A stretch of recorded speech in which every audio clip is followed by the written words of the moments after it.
Welcome to another episode of Raven Conversations. I'm Joe C. Mandel, State Public Affairs Officer for the Washington National Guard. And today I'm joined by TSgt Andrew Apple. He is a biomedical equipment tech, which I'm going to ask you what that means here in a minute, with the 194th Medical Group here on Camp Murray. You're also a first-year law student at Seattle University, but you had the opportunity to go to the State of the Union address, which is a crazy awesome experience, I imagine. And he's here to share his story with us and kind of talk about his career a little bit. So thanks for joining us. Thanks, Joe. Good morning. A year ago, I was working at the VA hospital in Seattle at the main campus there. And I think I'd just gotten into law school. I was just looking for a kind of a career change. My GI Bill, because of the time I got back from Afghanistan in 2012, it wasn't a forever GI Bill. Mm-hmm. It was limited by 15 years. So I knew the expiration was coming up. And I kind of eliminated a lot of other career fields and decided I wanted to study law. I applied to all the regional schools, got into some, not others. So Seattle U was the easy choice for me. That's the only one I got in the immediate area. So intro and background on your military career. Yes. I started out Army Reserve, and I did that for about 13 years. And my last post was up in Alaska. I was at Fort Wainwright, where I did my monthly drills, and then I worked there as an Army civilian at the hospital at Fort Wainwright. Mm-hmm. When I moved down to Seattle, they didn't have any biomed jobs in the commuting distance. Within commuting distance. So I had heard a lot of good things about the Air Guard over the years. My wife was in the Air Guard in Montana when I first met her. So she did 9 years in the Montana Air Guard. So I just thought it'd be a little bit of a change of pace. I wanted to do something during drill other than, the mandatory training. I wanted to have an active clinic and then more opportunities at the state level, not just the federal level. So what does a biomedical equipment tech do? So we support the doctors, nurses, medics, and techs by making sure all their medical equipment is in working condition. So we install it, repair it, network it sometimes, work with IT on that. So we do everything from, suction and defibrillators all the way up to, MRI scanners. Yeah. So there's a lot. So you kind of have to be a jack of all trades because there's a lot. It's not just electrical. There's a lot of mechanical issues and hydraulic and refrigeration and other issues. Yeah. No, it's probably super critical, especially like on any kind of deployment, I imagine, making sure all your equipment's good to go. So you're probably one of the guys that's most needed on those kind of missions. You kind of already mentioned law school. I mean, what kind of drove you to law school? I'd heard about the Board of Veteran Appeals from one of my fraternity brothers, he's a lawyer out in D.C., and he previously worked on a non-for-profit for Agent Orange. Mm-hmm. So kind of like this is before the PACT Act got passed and everything. He told me that they were always hiring. He says it's a remote job, and all you do all day is work on veterans that have appealed their disability rating. And so they have a lot of turnover because I think most people don't go into law for that kind of thing. Mm-hmm. But I have a healthcare background, military background, and hopefully a law degree and a bar passage here in a couple years. So that's my goal. Is to work in that field. But also patent law, I do have a STEM undergrad degree, so I do qualify to take like the patent examiner test as well. So, but kind of anything federal. I have almost nine good, federal active years with my active duty time and my VA and Army civilian time. Yeah, no, that's an incredibly good cause. I mean, working with veterans, I think it's incredibly important to ensure, especially like you were saying, when they go in for their benefits, to make sure they get exactly what they're getting and by the law. So, so I mentioned in the intro, you had a chance to go to the State of the Union address. Yes. How did that come about? So as soon as I got accepted into law school, I went to my congresswoman's office, and I knew I was going to be using my GI Bill and and also the VR&E program later. But I did start out in the GI Bill, and I noticed that there was a VA work study program that a lot of veterans don't know about. But if you're a 3/4 to a full-time student, you can get tax-free money to work in your veteran office at your university. You can work at any VA facility. You can work for Montgomery GI Bill on any DoD facility. So it's very limited to what you can do. But a couple of years ago, Congress did pass a law stating that you can work in your congressperson's office. So they had never heard of the program, so they were like, "Well, who's going to pay for this?" I was like, "Well, not you. The VA's going to pay."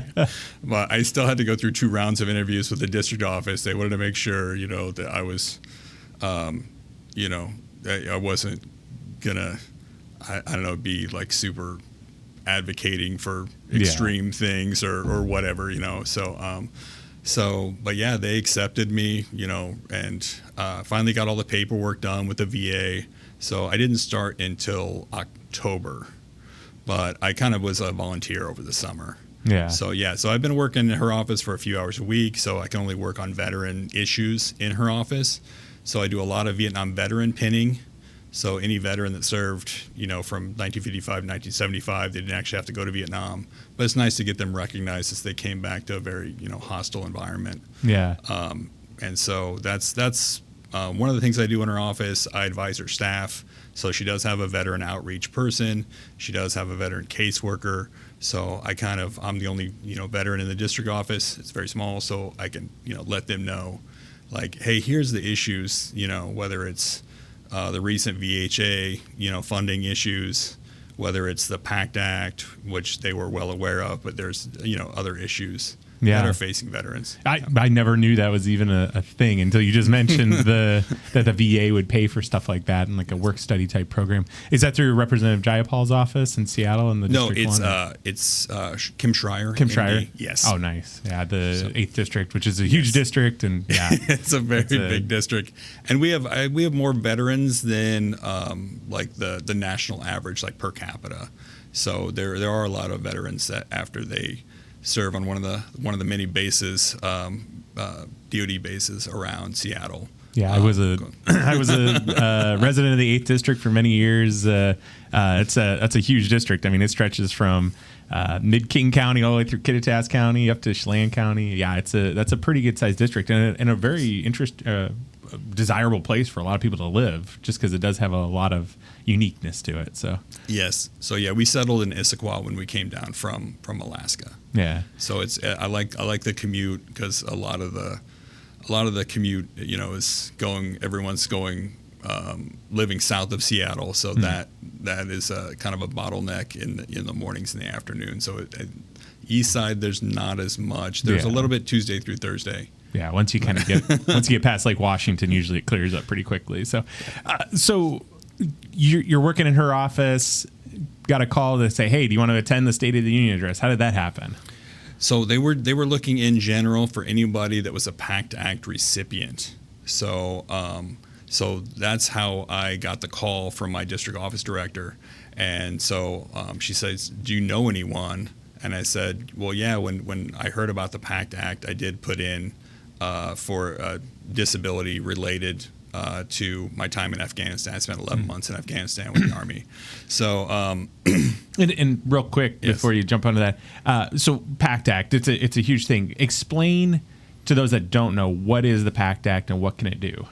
So it was passed by Congress. It was signed into law by President Biden. So it's for any environmental exposure, like toxic exposure it could be from World War II, I believe, but I think it's mainly focused on Vietnam era to the more recent, burn pits. So yeah, like we're talking Agent Orange, like burn pits, some of the depleted uranium, some of the sand and dust and other Gulf War syndrome. Like there's so many of them that are out there.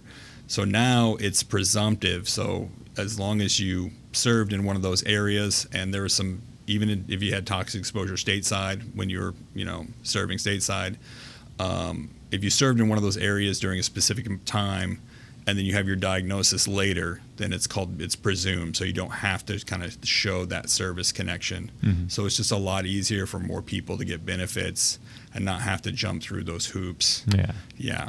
So, no, I appreciate you kind of clarifying that for everybody. So, yeah, back to the story about how you kind of got to the State of the Union.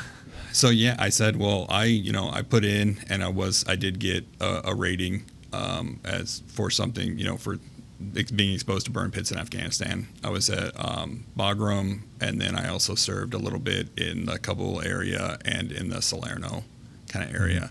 So, yeah. And I had already had some other disabilities too from Afghanistan as well. Just some minor things that, I had the doctor's note, I had the LOD, all that stuff that's important to get. So yeah, I've never had to appeal anything. I've just, put in for a couple of things, got them approved. So I did actually put out with some of my law school buddies. I said, hey, do you know of any veterans that are PACT Act recipients that would or live in the 8th district who would like to go? And they didn't have anyone. I think they did maybe have a few in district as well. But ultimately, I specifically said, if you can't find anyone else to go, because you do have to pay your own way out there, I'll definitely do it, and just kind of start my spring break early. Yeah. So, and my professors were very understanding when I told them. So yeah. Yeah. So for those that don't know what the State of the Union is, it's an address the president gives every year. It's where the president, the vice president, the House, the Senate, really everyone comes together in the halls of Congress to hear the president talk. And it's a big deal. I mean, it's every year this happens. Where were you at when you got to the State of the Union? Like, where were you sitting at? I was sitting in the balcony on the right side. So the president's looking towards the right and then up. So there's hardly any time where you can see me on TV. I think there's one time that you can kind of make out my head because they're focusing on like Elizabeth Warren was standing up and clapping, and you can see me kind of sitting down on the front row of the balcony on the right side. So 2 rows behind me was Miss America, who is an Air Force officer. She's an active duty officer, but she had her tiara on, so I guess they let her take that through security, which was kind of cool. But yeah, she was wearing her Miss America outfit, not her uniform. There were a few other people that were wearing their uniform. I told my first sergeant before I left, I said that I'm wearing my uniform. I didn't ask permission. Nobody said that I could. So there were other people that were guests that were in uniform. So because I wasn't in any kind of active duty kind of status or anything, but it's a once in a lifetime event, and I mean I'm very, very proud veteran of Afghanistan. So Yeah. What's that energy like in the building? On TV, it's kind of all over the place. So it's electric. I mean, people are just really in a very good mood, and everyone's schmoozing and talking with each other and getting their pictures taken.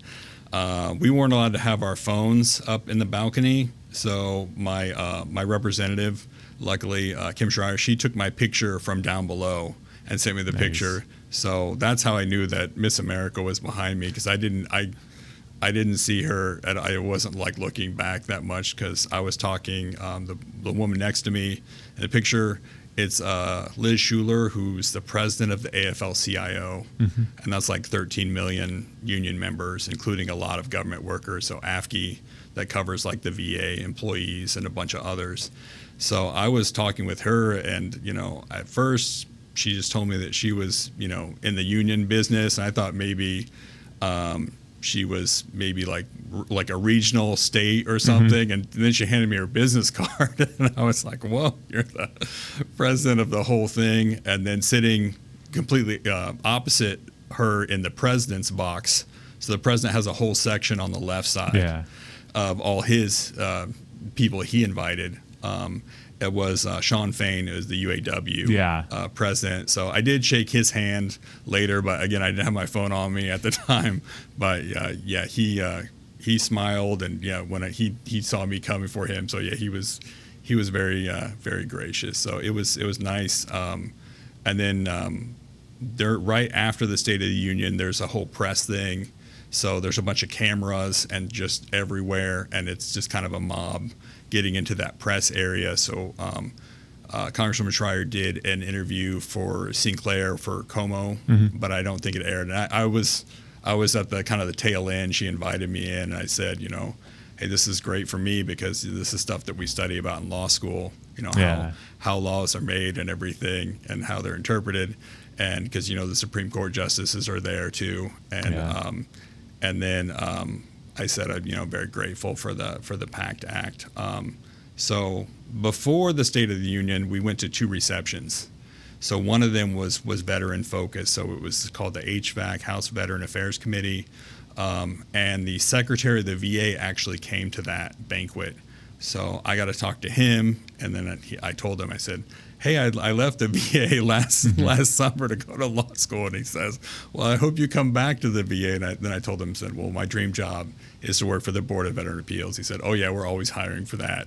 Yeah. And then, he would go to the different other people in the room. But, yeah, there was a guy there who was in the Ranger Hall of Fame. He was a Vietnam veteran. There was a guy, I think, who was a Navy SEAL that was at Bagram like the year before me. There was a retired Army Reserve major who works for the VFW and just files claim after claim after claim for her, the constituents down there. Just amazing people. So, yeah, it was just so many accomplished people. So kind of have a little bit of like imposter syndrome, but it's nice to have that positive peer pressure. It's like, yeah, you can always do more for your country, definitely. And then the guy sitting, to get back to where I was sitting in the State of the Union, the guy to the right of me, his name's David Egan. He has Down syndrome. He is a congressional fellow. In the past, he's been a congressional fellow, Special Olympian, and kind of like a motivational speaker, and he's an author. Yeah, I saw they had featured him on TV. Yes, so and so we were talking about the designated survivor. So they do have one cabinet member that doesn't go to the State of the Union in case something horrible happens, and it's been a TV show called Designated Survivor. So I think Liz and I were talking about that, and David said, oh, it's Jack Bauer. So he was talking about the TV show with Kiefer Sutherland. So, but he did make a comment.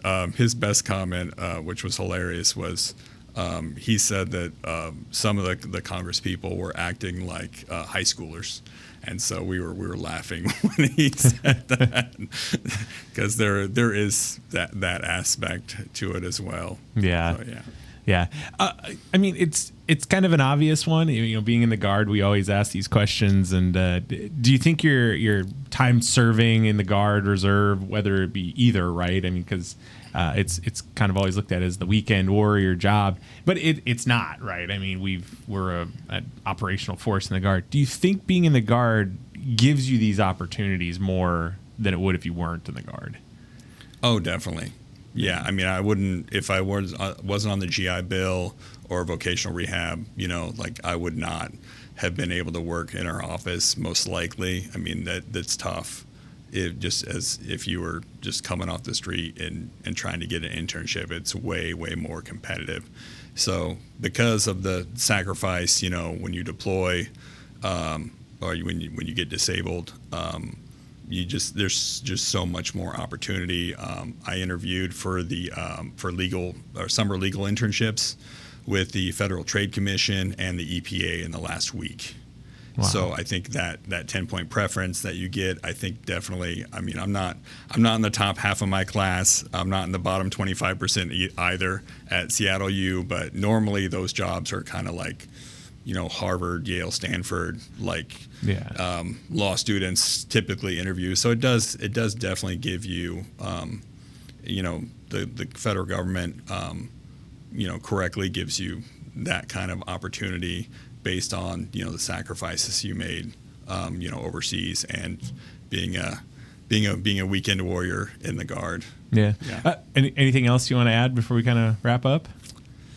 I just want people to get involved. I'm involved. I'm a lifetime member of the National Guard Association of Washington, so I did go to their meeting last year, and that's a big thing, is to get in these legislative offices, because a lot of them do not have any veterans on their staff.